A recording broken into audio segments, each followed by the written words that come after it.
தமிழக முதல்வர் திரு மு.க. ஸ்டாலின் அவர்கள் இன்று பிப்ரவரி 13, 2026 கலைஞர் மகளிர் உரிமை திட்ட பயனாளிகளுக்கு ஒரு மகிழ்ச்சியான செய்தியை அறிவித்துள்ளார். அதன்படி தகுதியுள்ள 1.31 கோடி மகளிர் வங்கிக் கணக்குகளில் தலா ரூபாய் 5000 வரவு வைக்கப்பட்டுள்ளது.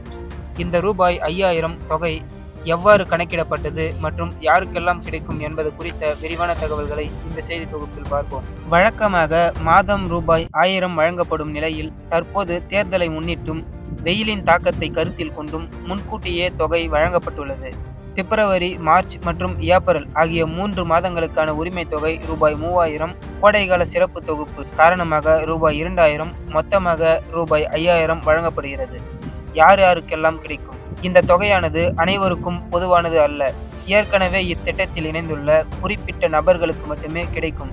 கலைஞர் மகளிர் உரிமை திட்டத்தின் கீழ் தற்போது மாதம் ரூபாய் 1000 பெற்று வரும் சுமார் 1.31 கோடி பெண்களுக்கும் இந்த தொகை கிடைக்கும். ரேஷன் அட்டையில் குடும்ப தலைவியாக இருந்து அரசு நிர்ணயித்த வருமான வரம்பு மற்றும் இதர தகுதிகளின் அடிப்படையில் ஏற்கனவே தேர்வு செய்யப்பட்டவர்களுக்கு வழங்கப்படுகிறது.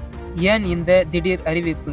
வரும் சட்டமன்ற தேர்தலை முன்னிட்டு தேர்தல் நடத்தை விதிமுறைகள் அமலுக்கு வந்தால் உரிமை தொகை வழங்குவதில் சிக்கல் ஏற்படும் என்பதால் முன்கூட்டியே 3 மாத தொகையை அரசு வழங்கியுள்ளது. மேலும் கோடை காலத்தில் குடும்ப செலவுகள் மற்றும் பிள்ளைகளின் கல்வி செலவுகளுக்கு உதவும் வகையில் கூடுதலாக ரூபாய் 2000 இணைக்கப்பட்டுள்ளது. இந்த தொகையானது இன்று காலை 8 மணி முதல் பயனாளிகளின் வங்கிக் கணக்குகளில் நேரடியாக செலுத்தப்பட்டு வருகிறது.